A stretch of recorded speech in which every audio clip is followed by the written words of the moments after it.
നമുക്കിന്ന് നല്ല full chicken ഒന്ന് ഗ്രിൽ ചെയ്തെടുത്താലോ.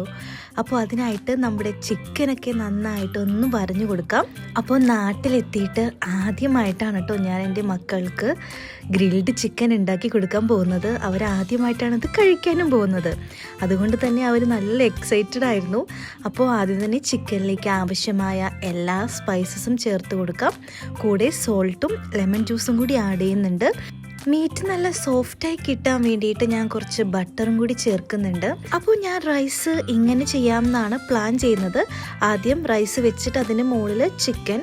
അപ്പോൾ ഫസ്റ്റ് ടൈമാണ് ഞാൻ ഇവിടെ ട്രൈ ചെയ്യുന്നത്. അതുകൊണ്ട് തന്നെ ഇതിങ്ങനെ കുക്കായി കിട്ടുമോ എന്നൊക്കെ ഡൗട്ട് ഉണ്ടായിരുന്നു.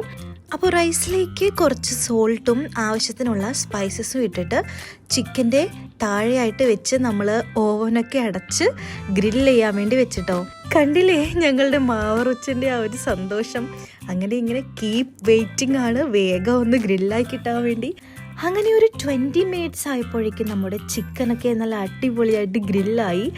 ചിക്കൻ ഗ്രില്ലായെങ്കിലും നമ്മുടെ അടിയിലിരിക്കുന്ന റൈസ് അത്രയും കുക്കായിട്ടുണ്ടായിരുന്നില്ല. എന്തായാലും ചിക്കൻ ഞങ്ങൾ എടുത്തു കഴിക്കാൻ വേണ്ടി തീരുമാനിച്ചു കേട്ടോ. റൈസ് കൂടി വേവാനുള്ള ക്ഷമ ഞങ്ങൾക്ക് ഉണ്ടായിരുന്നില്ല.